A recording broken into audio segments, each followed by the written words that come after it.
तो macro economics में सबसे पहले हम एक छोटा सा टॉपिक पढ़ेंगे जो इम्पॉर्टेंट है और बोर्ड में भी आने के चांसेस होते हैं। तो that is stock and flow. तो मोस्टली इसमें तीन तरह से क्वेश्चन आ सकते हैं कि स्टॉक और फ्लो में डायरेक्ट डिफरेंशिएट आप क्रिएट कर सकते हो, या आपको कुछ छोटे छोटे पॉइंट्स दे दिए जाएंगे और उनके बारे में जो वेरिएबल्स इनको एक्चुअली बोलते हैं, तो वेरिएबल्स में से आपको आइडेंटिफाई क्लासीफाई करना होगा कि इनमें से कौन से वेरिएबल स्टॉक हैं और कौन से फ्लो हैं। तो इसको करने के लिए हम डायरेक्ट लास्ट में एक्सरसाइज भी करेंगे जिस तरह से बोर्ड में क्वेश्चन पूछा जाता है। तो सबसे पहला टॉपिक यही है और ये मोस्टली 1 मार्क्स का और मैक्सिमम 3 और 4 मार्क्स का एक क्वेश्चन, 4 का तो नहीं होगा, 3 का आ सकता है। तो पहले आप यही स्लाइड में देख रहे हैं, फिर दूसरी स्लाइड में अब देखते हैं क्या है। तो स्टॉक और फ्लो को पढ़ने से पहले हम पहले वेरिएबल को पढ़ते हैं। तो वेरिएबल क्या होते हैं, क्योंकि स्टॉक और फ्लो दोनों ही वेरिएबल होते हैं। तो आपने स्टैटिस्टिक्स में भी पढ़ा है वेरिएबल, तो वही सेम है। तो वेरिएबल होता क्या है तो उसको एक बार देखते हैं। Variable are those things that we can measure in terms of number. ऐसी चीज़ों को जिनको हम संख्या में, नंबर्स में माप सकते हैं, मेज़र कर सकते हैं और उनको हम एक वैल्यू असाइन कर सकते हैं। और आपको पता है वैल्यू जो है चेंज होती रहती है, तो उसी को हम वेरिएबल कहते हैं। तो वेरिएबल में जैसे एग्जांपल है, हाइट आपका एक वेरिएबल है, वेट है, प्रॉफिट है, लॉस है, इनकम है, टेम्परेचर है, एट्सेट्रा, प्रोडक्शन है, सेल्स है। तो ये सारी चीज़ें वेरिएबल कहलाती हैं क्योंकि इनको हम एक नंबर असाइन करते हैं।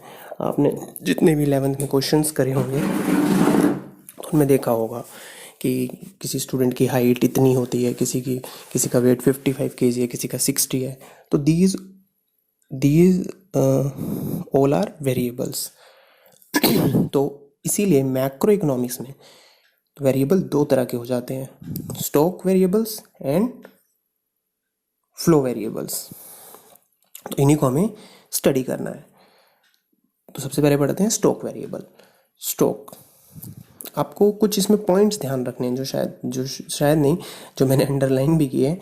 स्टॉक वेरिएबल्स वो वेरिएबल होते हैं जिनको, सबसे पहले ये वेरिएबल होना चाहिए। स्टॉक वेरिएबल वो वेरिएबल होते हैं जिनको हम पर्टिकुलर पॉइंट ऑफ टाइम पे या पर्टिकुलर पॉइंट इन टाइम पे मेज़र करते हैं। बिल्कुल पॉइंट इन टाइम का मतलब है एग्जैक्ट टाइम, जैसे 7 PM या किसी जैसे 16 नवंबर को नोटबंदी हुई थी, तो that is exact point of time.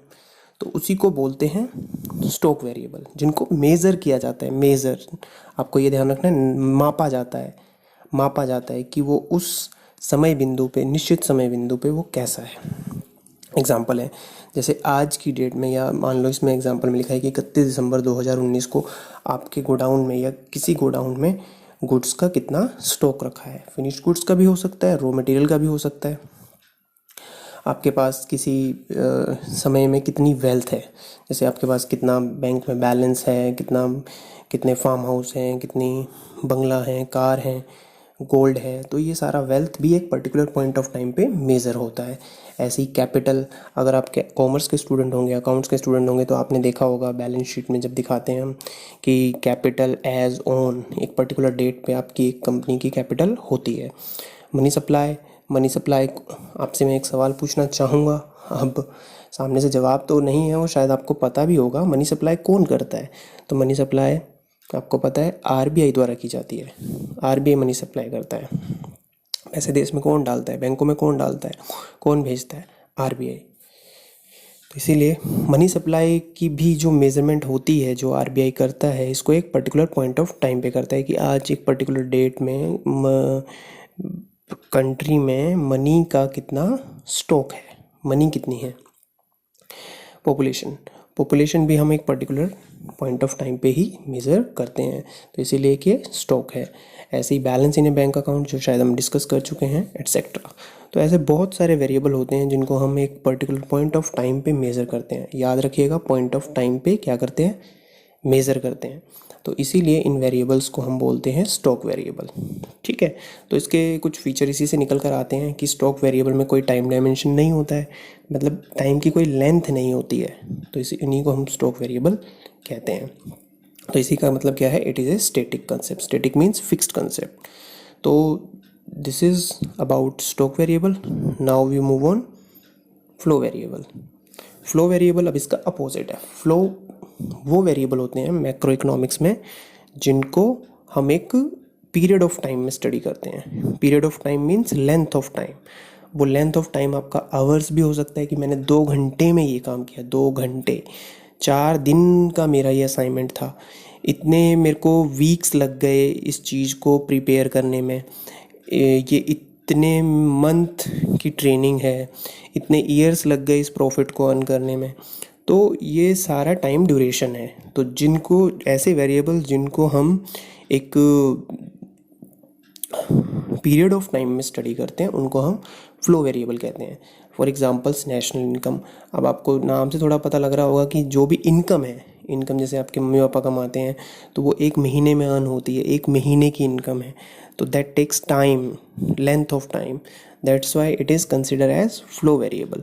GDP, GDP भी कंट्री का, अभी आप पढ़ोगे भी आगे, जीडीपी ग्रोस डोमेस्टिक प्रोडक्शन, जितना भी एक साल का प्रोडक्शन होता है इकोनॉमी में गुड्स एंड सर्विसेज का, उसको जीडीपी कहते हैं। तो उसमें भी एक साल लगता है। सेविंग्स भी टाइम से रिलेटेड है कि मैंने, जैसे आप देखते हो कि 2 महीने में कितना मैंने सेव किया है। Profit at the end of the year, loss, production takes time, investment भी एक पर्टिकुलर पीरियड के लिए की जाती है।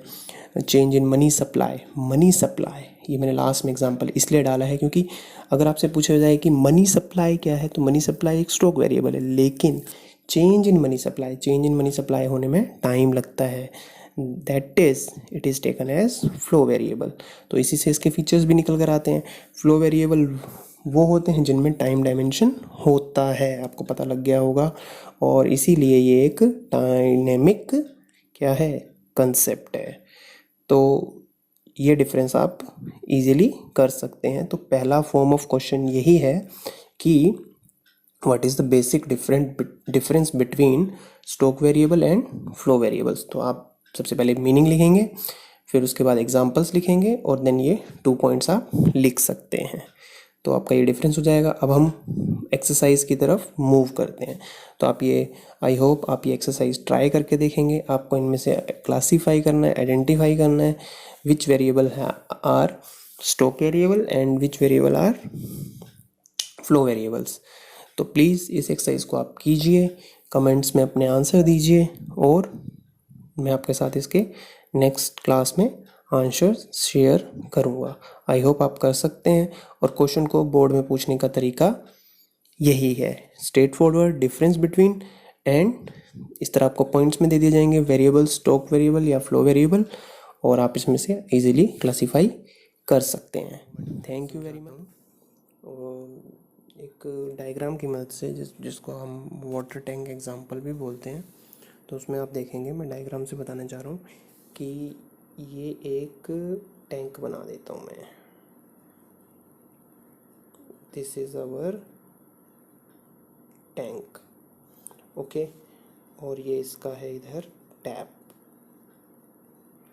ये टैप है बच्चों, ओके। तो मान लिया अभी 7 बज रहे हैं, तो 7 बजे ये पानी इसमें फुल भरा हुआ है, आप देख सकते हैं। तो इसकी मेज़रमेंट कर रहे हैं हम 7 बजे, एग्जैक्ट 7 बजे हमने देखा कि ये टैंक जो है फुल भरा हुआ है। तो इसको इस टाइम क्या बोलेंगे, स्टॉक बोलेंगे। लेकिन हमने क्या किया,